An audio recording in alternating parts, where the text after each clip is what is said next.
podemos seguir. Les decía, baldes y tambores, ya sea para pinturas, para helados, para aceites. Fíjense que en realidad estamos hablando de todos productos que requieren de algún tipo de contención bastante más importante que en el caso de una botella plástica común. Feli. Ah, ok.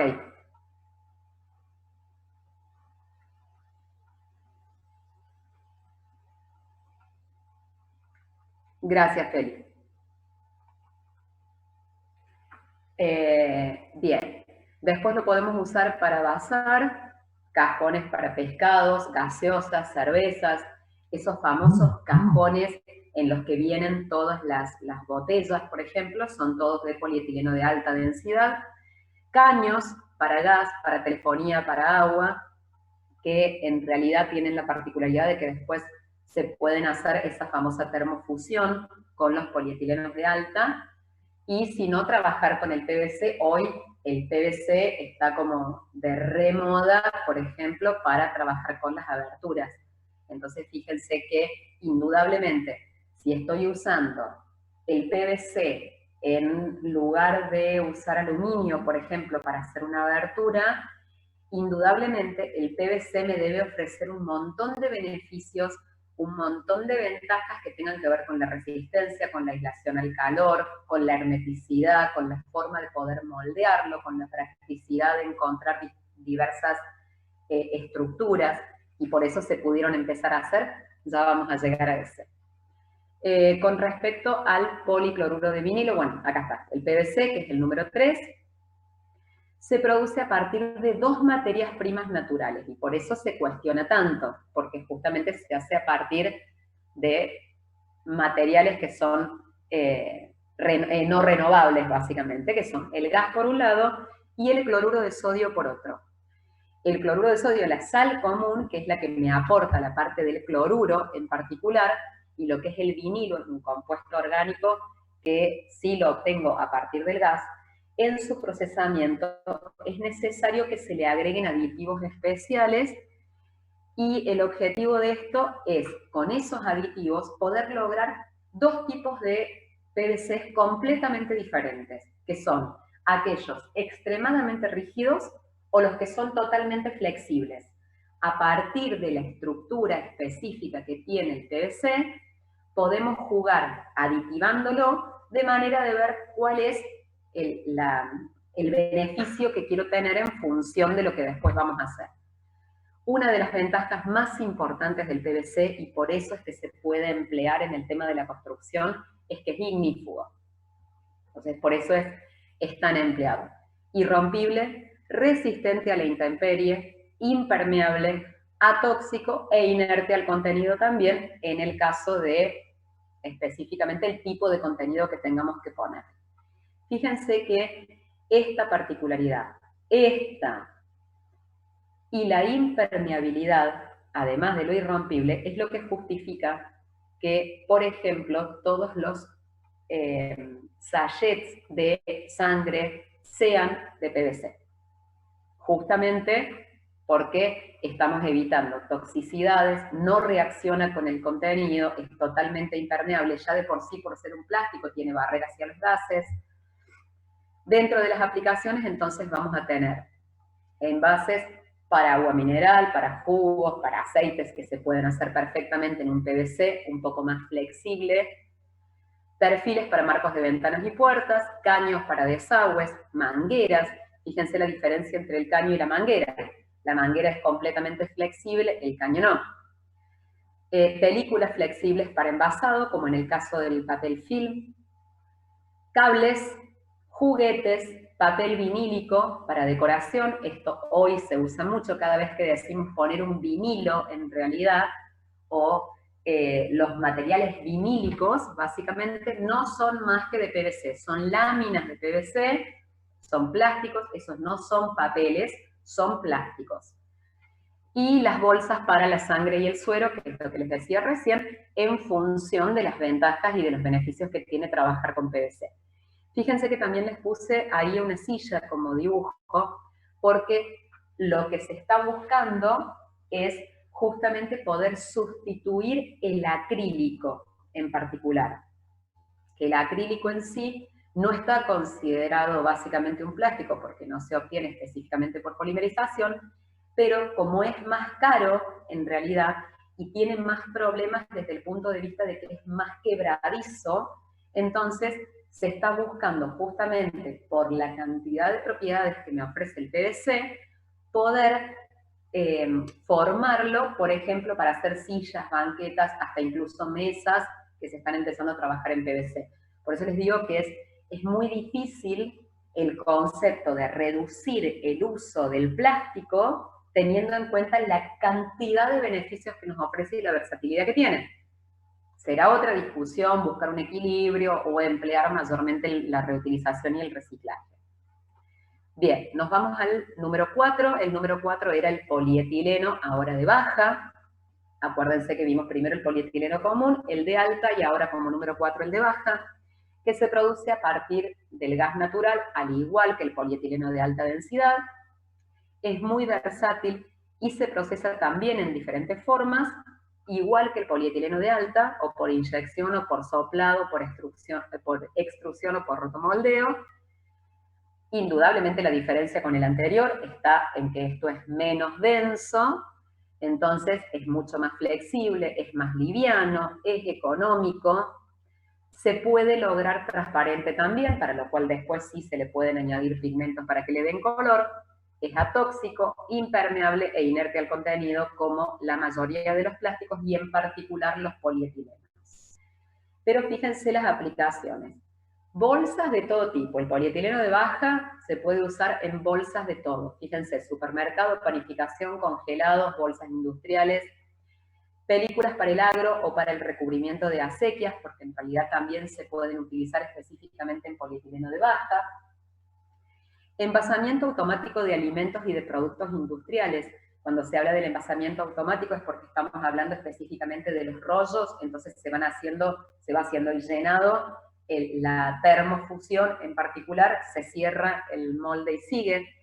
El stretch film, que es la base para pañales descartables, por eso tienen la foto acá de los pañales, justamente por ser impermeable. Volvemos a lo mismo, es la base, que es la parte impermeable, después todo lo demás tiene contenido sí de fibras de algodón. Tubos y pomos para cosméticos, para medicamentos, para alimentos, por ejemplo, los tubos de pasta dental, que en algunos casos son tubos metálicos, en otros casos son tubos plásticos, y las tuberías para riego también, que se pueden hacer perfectamente en polietilenos de baja, que fíjense, si yo voy a comparar, por ejemplo, una manguera hecha, cuando uno va a ver el precio de las mangueras, punto uno, el precio de las mangueras, uno no puede creer el precio que tienen. Pero digo, si vemos una manguera con otra y empezamos a ver las diferencias de precio, vamos a tener diferencias abismales de precio entre distintos tipos de mangueras.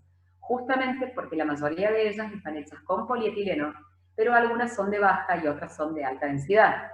Con lo cual, las diferencias están a la vista porque se notan en cuanto a la maleabilidad que tienen. Si nosotros las apretamos, por ejemplo, son las típicas que una vez que se anudaron es difícil que vuelvan a la estructura, que retomen la estructura original.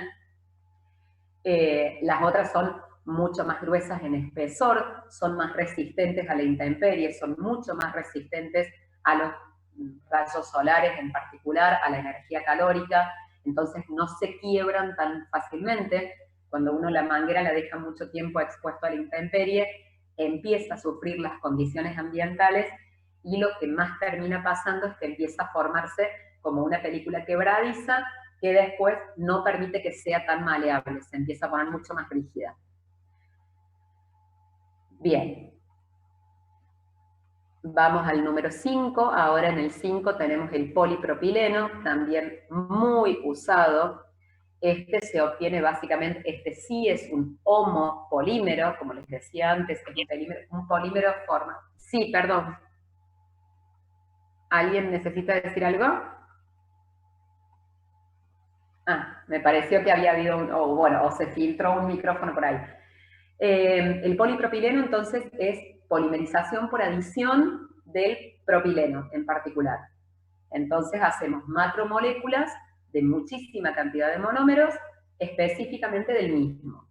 Es rígido, es de alta cristalinidad, tiene un elevado punto de fusión, tiene muy buena resistencia química y tiene baja densidad. Entonces, esa es una linda combinación para ver qué aplicación le vamos a dar. O sea, elevado punto de fusión. Entonces, puedo aumentar la temperatura y no tener tanto problema. Resiste perfectamente químicamente, es uno de los que mayor resistencia química tiene. Cuando hablamos de la resistencia química, estamos hablando de eso del ataque de determinados productos, y al tener baja densidad lo hace que sea liviano y por eso también bastante útil en el mercado. Es transformado en la industria por procesos de inyección, soplado, extrusión y termoformado. Las ventajas, bien, barrera a los aromas, irrompible, económico, esa es una de las características también más importantes por las cuales se lo usa mucho. Transparente, si se trabaja en películas. Cuando lo empezamos a hacer cada vez más grueso, transparente desde un punto de vista visual, no es transparente tanto como en el caso de, perdón, como en el caso del PVC. Este es más blanquecino y por eso fíjense que yo les puse una tapa de CD, que bueno, ya hace cuánto que no vemos las tapas de CD, pero fíjense que si bien es transparente, es medio blanquecino, y eso es porque estoy haciendo un mayor espesor. Después empezaron a venir tapas, incluso de CDs, bueno, de hecho, estas aparecieron después, que eran maleables y que no se rompían, porque todas las otras en realidad se terminaban quebrando fácilmente. Es, bueno, transparente en películas, es atóxico, impermeable como todos los plásticos, por supuesto, y esto lo que tiene, que justamente decíamos que tiene un elevado punto de fusión, es una macromolécula tan grande que es muy resistente a la temperatura, resiste hasta 135 grados Celsius, y por eso es que una de las aplicaciones, digamos, que más tiene que ver específicamente con los caños para agua caliente y que sean de polipropileno, justamente porque no lo va a reblandecer la temperatura del agua, por más que nosotros estemos trabajando con agua de ebullición. Fíjense, films de polipropileno claramente son los que más se pueden usar para resistencia a la temperatura, películas que sean para el agro o para el recubrimiento de acequias también, envases industriales, generalmente cuando se trata de bolsas grandes, en esos casos suelen ser de polipropileno, hilos, cabos o cordelería, fibras para tapicería, porque tienen una altísima resistencia, alfombras, que ya saben que hay muchas que son sintéticas, no tienen fibra de algodón, sino que tienen fibra plástica, las cajas de las baterías, los paragolpes y muchas de las autopartes están hechas específicamente en polipropileno. Bueno, los caños de agua caliente, que ya lo habíamos mencionado antes. Y no les puse acá, pero fíjense en la foto, las jeringas habitualmente son de polipropileno, básicamente por esta cuestión de barrera a los aromas y barrera a los gases, como siempre tienen ya de por sí los plásticos. A ver, tengo algo en el chat. Los silo bolsa, Tomás. Mirá, en realidad los silo bolsas no son específicamente un termoplástico. Por eso es tan complicado el tema de hablar de reciclar el silo bolsa. Los silo bolsas no se reciclan, se reutilizan. ¿Está? Entonces yo le puedo buscar una alternativa para reutilizarlo. Ya veremos y discutiremos algunas de esas alternativas, pero eso entra en el concepto de lo que les digo. O sea, no es un termoplástico, son termoestables. Entonces la particularidad es que yo no lo puedo fundir en particular al silo bolsa, porque además esos silo bolsas generalmente son tricapa y las capas están hechas de distintos plásticos a veces, en función de la resistencia que le quiera dar, el tiempo durante el cual tiene que estar. Entonces, eso hace que el reciclado se complique bastante justamente por la acción de diferentes clases que primero yo debería separar y termina siendo más costoso. Lo mismo nos pasa, por ejemplo, con los envases de agroquímicos, por ejemplo. Los envases de agroquímicos que sí se permite el reciclado de los envases de agroquímicos, son tricapa, la mayoría de ellos justamente para evitar que haya algún contacto. El problema que tiene eso es que el reciclaje de los envases de agroquímicos, que muchas veces pueden ser a lo mejor hechos en polipropileno, lo que pasa es que es mucho más caro el polipropileno, sino que se trabaja con polietilenos de alta. El tema es que cuando va a un reciclaje, tengo que tener especificado que lo que estoy haciendo es reciclar envases que provinieron del agro, de un agroquímico. ¿Por qué? Porque por más que se cumpla con el requerimiento que ahora tenemos desde el Ministerio de Industria y de Agricultura y Ganadería, que tienen que tener el triple lavado para poder ser reutilizado, cuando todos esos plásticos los tiraban junto con el resto de los plásticos e iba a reciclaje, teníamos un problema, por ejemplo, para ver qué tipo de producto podíamos hacer.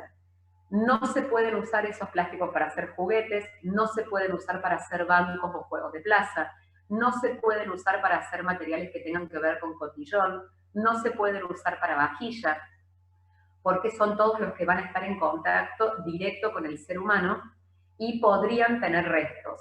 Entonces ahora lo que se hace es, en primer lugar, lo primero que debemos hacer es perforar y hacer el triple lavado para asegurar que no se reutilicen, porque la gente no sabe de dónde viene. Entonces, si no está perforado y lo tiran, a lo mejor alguien agarra un envase que tenía originalmente un plaguicida y lo lava un poco así nomás, le da un enjuague y lo usa para poner algún producto cualquiera que tiene en su casa. Porque compra granel, entonces lleva el envase y que se lo llenen con detergente. Y lo que estamos haciendo es que todo ese agroquímico va a pasar. Entonces ahora el tema es, si yo me encuentro con un envase que está perforado, significa que fue usado específicamente para un agroquímico, con lo cual no me permite que le ponga otra cosa. Sí o sí tendría que cumplir con ese triple lavado si yo lo quiero reutilizar, y si no lo perforo y lo dejo para que se lo retire, para que se haga el cambio. Y solamente se van a reciclar ese tipo de plásticos en particular, para que no se mezclen con otra cosa. El tema de los silobolsas, retomando la pregunta que me hacías, vuelvo a lo mismo. El concepto de reciclar significa que en realidad nosotros estamos tomando una materia prima a la que le vamos a hacer alguna operación o un proceso unitario para generar un nuevo producto o el mismo producto que yo tenía originalmente. Cuando hablamos de reutilizar, en realidad, no lo estamos sometiendo a, por ejemplo, para poder hacer un producto nuevo a partir de la acción del calor, sino que en realidad lo reutilizo porque uso la misma botella siempre para todo. No sé, me compré la botellita de agua de medio litro y en vez de tirarla, la lleno constantemente con agua de la canilla para tenerla siempre. Cada vez que salgo a correr o a caminar me llevo esa botellita y no compro otra. Eso es reutilizar. Porque lo que estoy haciendo con ese concepto es reducir la cantidad de plástico que voy a estar comprando básicamente. Ahora, el reciclado ya es darle otra estructura, o puedo volver a hacer el mismo, o puedo hacer cualquier otro producto a partir de lo que originalmente se consideraría un residuo. Bien, este está. Vamos al número 6, que es el poliestireno, que en realidad a ustedes, o sea, ver que el poliestireno se usa para todas estas cosas cuando en realidad el nombre más incorporado que tenemos es el poliestireno expandido, que es el telgopor, el famoso telgopor. Es como que nos resulta tan raro que formen parte exactamente del mismo estilo de compuesto. En realidad, el poliestireno expandido no es más que un poliestireno que tiene inyección de aire, que tiene todo un proceso de formación para que la estructura sea tremendamente liviana. Yo lo que busco es bajarle muchísimo la densidad por adición de aire, pero es un proceso de obtención. O sea, si yo quiero obtener poliestireno expandido, necesito partir del poliestireno, pero tiene todo un proceso extra. Acá estamos hablando del plástico. Es moldeable a través de procesos de inyección, soplado, extrusión y termoformado. Existen dos tipos de poliestirenos, el cristal y el de alto impacto. Entonces, en base a eso, vamos a tener los diferentes utensilios, digamos, porque en general son para utensilios y para muebles bastante simples. Una de las ventajas por las cuales se usa mucho es porque tienen un alto brillo. Entonces, tienen esta particularidad de que, por ejemplo, el poliestireno cristal, como tiene brillo, es uno de los que se usa, por ejemplo, para hacer los vasos de cotillón o las copas de cotillón, símil vidrio.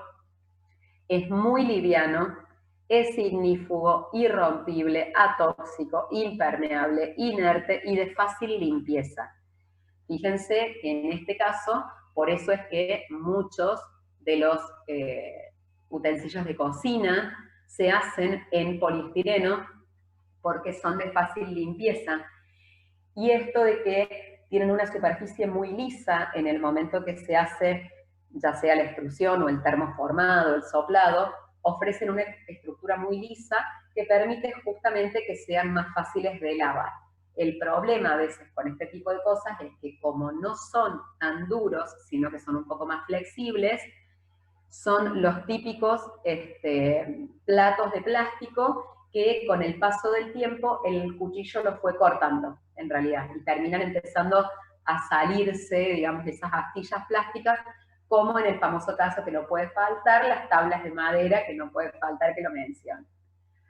Algunas de las aplicaciones, potes para lácteos, para helados, para dulces, fíjense que son como un poquito más rígida la estructura, digo, cuando se pongan a ver las aplicaciones y saquen envases de plástico distintos, fíjense que todos van a tener el símbolo, por supuesto, con respecto a qué números son, para ver si son o no reciclables. Entonces, en el momento que ustedes tengan que hacer esa separación, en el caso de que en el barrio donde vivan o en la ciudad donde vivan se haga recolección diferenciada, o sea, clasificación en origen y recolección diferenciada, tengan en cuenta que cuando hablamos de separar los plásticos, no metamos cualquier cosa, porque en realidad, o sea, pongamos específicamente los plásticos que sabemos que se pueden reciclar, es decir, estos 6, o los que tengan el número 7 si ocasionalmente tenemos algún artículo con eso. Pero digo, no pongan cualquier otra cosa porque no es reciclable, por lo tanto lo estamos llevando a una planta de reciclaje que se va a tener que tomar el trabajo de volver a hacer una separación porque hay plásticos que no se pueden reciclar. Envases varios, vasos, bandejas para cosmética, máquinas de afeitar, heladeras para las contrapuertas y los anaqueles de las heladeras generalmente son de poliestireno, más que nada por el tema del brillo, porque son livianos. Envasar cubiertos y platos en juguetes, en cassettes, que ya no se usan más, básicamente, que vieja como muestra la hilacha poniendo un cassette. En los blisters, generalmente todos los blisters son de poliestireno, y como aislantes, por ejemplo, cuando hacemos puntualmente el poliestireno espumado, que es el poliestireno expandido, marca conocida, Telgopor, acuérdense que eso es una marca, en realidad es poliestireno expandido. Bien, ya terminamos de ver todos los termoplásticos. Entonces dijimos que los termoplásticos lo que tienen es resistencia al calor y por lo tanto cuando yo los caliento se reblandecen y eso me permite que yo pueda volver a moldearlos, poder pasar por un proceso de inyección, de soplado, de extrusión, de lo que sea. ¿Qué pasa con los termoestables? Los termoestables tienen el problema de que con la aplicación del calor, antes de poder fundirse, y se reblandecen un poco, pero digo, antes de poder fundirse, se descomponen, pierden la estructura que tenían. Entonces no lo puedo moldear. Son muy frágiles, son rígidos, y esto se debe a que los polímeros, fíjense acá, a diferencia del dibujito que teníamos antes, están sumamente entrelazados entre ellos, y los enlaces son muy fuertes, por lo tanto, no se rompen por calentamiento. Si yo le añadiera calor y pudiera romper estos enlaces, automáticamente esto generaría un mayor índice de fluidez.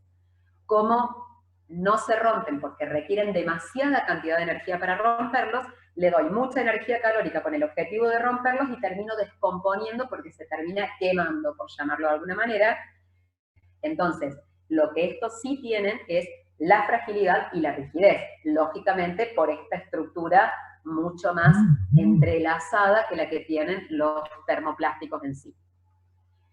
Dentro de los termoestables vamos a tener las resinas, que podemos tener la resina de poliéster o la resina epoxi. La mayoría de ustedes han usado alguna vez o conocen, por lo menos, o les suena el concepto. La resina de poliéster es la que se comercializa sí o sí en 2 envasecitos. Yo la resina de poliéster no la puedo usar sola, no viene en un solo envase. ¿Por qué?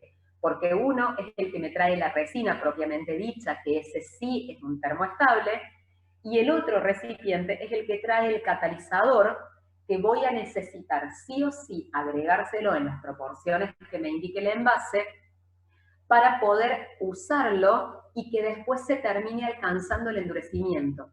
Si yo no le pongo el catalizador, es imposible trabajar con esa resina de poliéster. Fíjense, por ejemplo, que yo les puse como una de las aplicaciones para hacer una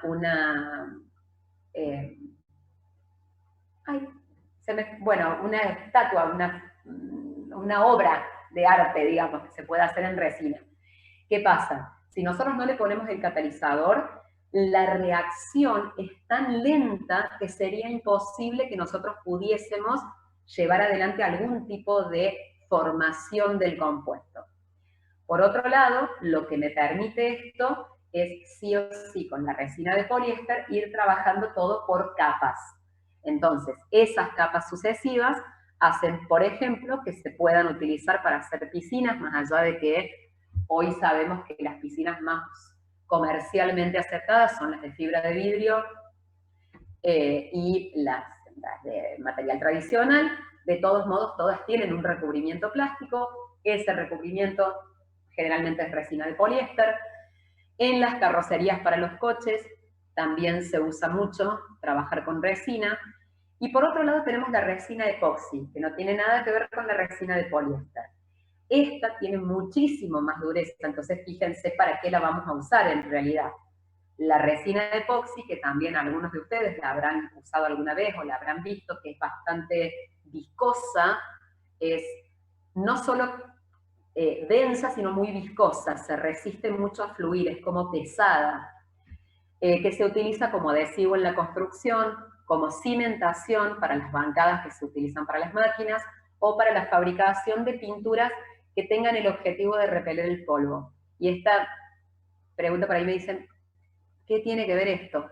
En realidad, las pinturas en sí, como están constituidas específicamente por pigmentos minerales, tienen la particularidad, como son minerales, tienen tamaños de poro muy pequeños, o sea que tienen una gran superficie de contacto, y por lo tanto, al ser polvos muy finos, tienen la capacidad de que se adhieran partículas muy finas, como si fuese el efecto de lo que ya explicamos de las tierras de colorantes, las tierras arcillosas, para separar las partículas en suspensión del aceite.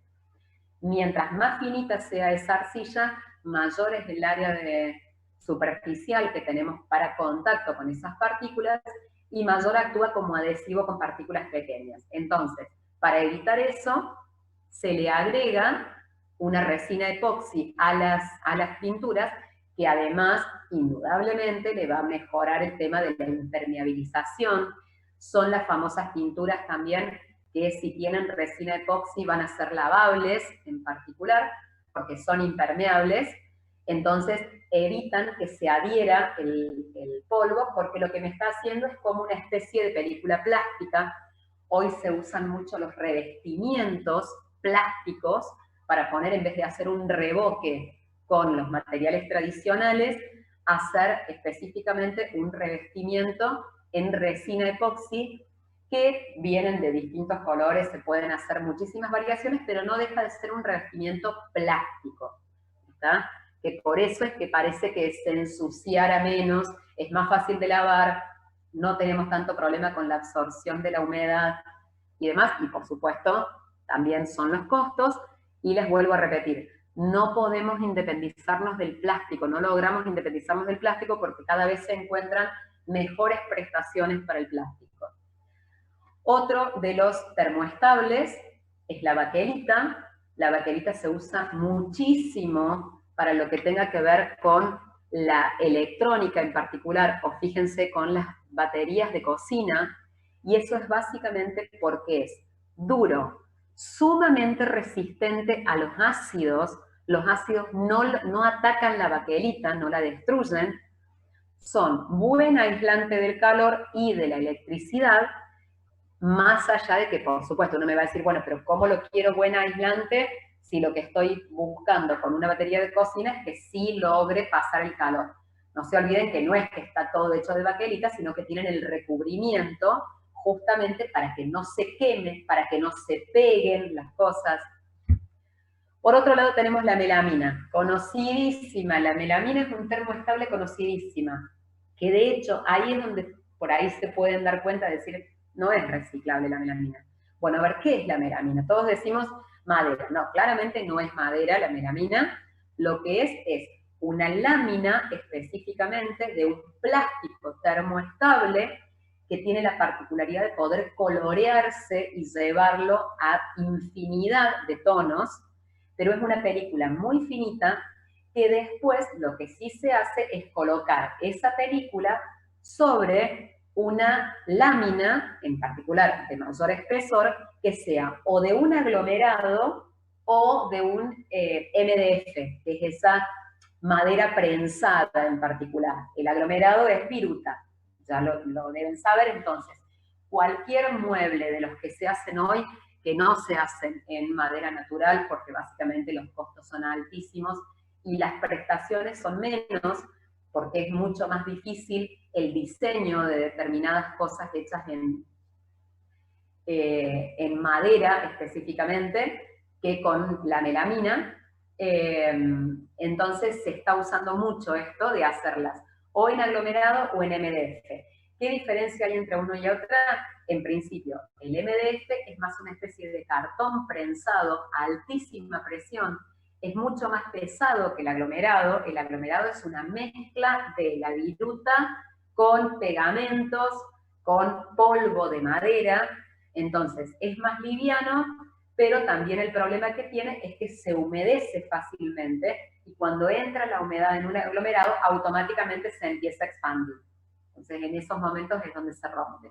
En el caso del MDF es muchísimo más resistente a la humedad, pero justamente es mucho más pesado. Levanten una placa de MDF o levanten una placa de aglomerado y van a ver la diferencia.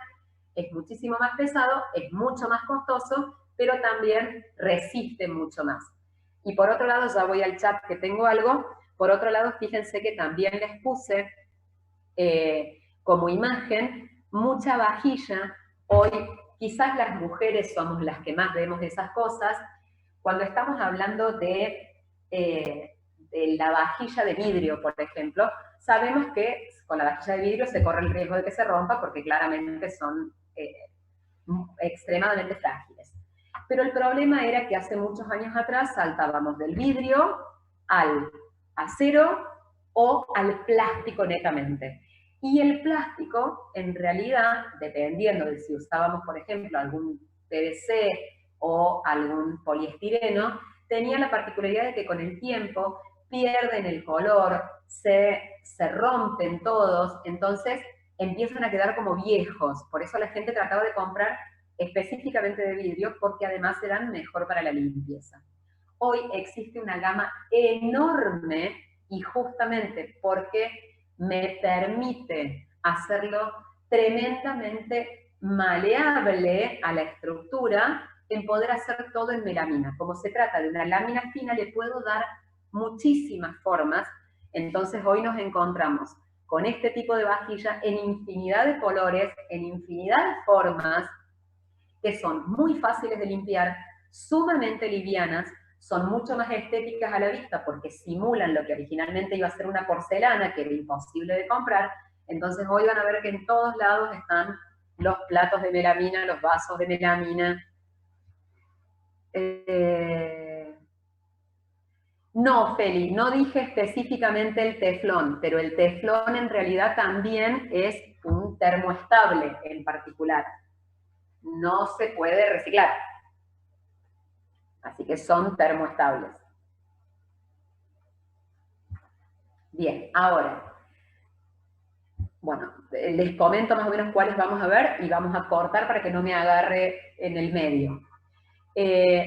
Estas técnicas que nosotros vamos a hablar de conformación son técnicas que se emplean generalmente para todos los termoplásticos. Voy a poder usar todas estas. Después vamos a ver que en algunas de estas técnicas de conformación se pueden emplear a los termoestables y algunas se van a poder emplear a los elastómeros, que los vamos a ver después, porque la realidad es que este tipo de conformación se emplea básicamente para termoplásticos y termoestables, ¿está? Entonces, en esos casos, todas estas no les van a resultar complicadas ninguna, porque la realidad es que todas se asocian de manera directa con cosas que ustedes ya vieron en la parte del moldeo o los tratamientos como les enseñó Oscar. Entonces la extrusión es un concepto que ya lo conocemos, el moldeo que puede ser por compresión, por soplado, por inyección o por transferencia. Vamos a ver cuál es. El calandrado, que es una palabra que a lo mejor no la conocen, que es laminado. El calandrado es uno de los más usados para generar ya sea el papel film o incluso las bolsas, porque se hacen láminas, por más que sean entre dos partes después, que después se pueden fusionar una con otra. Y el conformado al vacío, que es el termoformado en particular, que también lo vamos a ver.